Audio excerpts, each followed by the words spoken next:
Grabe maglaro ang Japanese native na si Yuki Kawamura, lupet na mga assist. Inaagawan lang ng bola ang big man ng Chicago.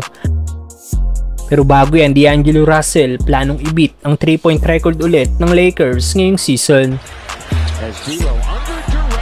Madaming memorable moment nga pong nagawa si D'Lo sa Lakers last season. Ila dito ang game-winning shot niya laban sa Bucks kung saan gumawa rin siya dito ng 44 points. Ang kanyang 3 straight 3-point shot na sa kanyang ikatlong tres, nag-insist na si Lebron na tumira pa ito.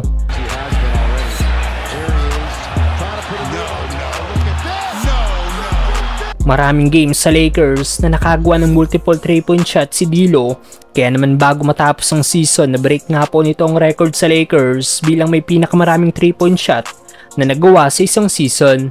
Nagtapos ang Lakers guard na may 226 3-point shots made, malayo sa 183 3-point made na dating record.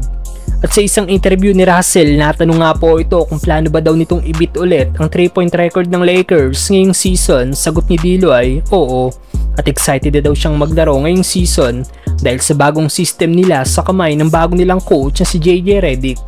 Well, posibleng nga pong magawa ito ni D'Lo lalo't sinabi ng bago nilang coach na gusto niyang tumira ang Lakers ng maraming tres ngayong season. Samantalang Japanese native na si Yuki Kawamura, lupet na mga assist na ginawa laban sa Chicago Bulls. Dahil hindi pinaglaro ang mga role player ng Memphis na bigyan nga po ng mahabang minuto ang mga batang player ng Grizzlies. At isa sa nakakuha ng mahabang playing time ang guard na si Yuki Kawamura. Si Yuki nga pong nakakuha na may pinakamataas sa playing time sa mga bench unit ng Grizzlies, kung saan nabigyan ito ng 24 minutes playing time. Nagtapos si Kawamura na may 2 points, 8 assists at 1 steal. Halat na naging shooting ni Yuki na may 0-5 sa field. Ganun pa man siyang nakakuha na may pinakamataas sa plus-minus rating sa buong Memphis na may plus 17. Patunay lang ito na overall solid game ang ipinakita ng Memphis guard. Narito ang naging highlights ni Kawamura laban sa Chicago Bulls. Bilis na iwanan ni Yuki ang kanyang defender para umatake sa basket. Na-attract niya ang depensa ng Bulls na iwan tuloy libre ang player nito ng Memphis na pinasahan ni Kawamura. Ganda naman ang no-look pass na ginawa ni Yuki papunta kay Zach Edey na gumawa ng isang dunk.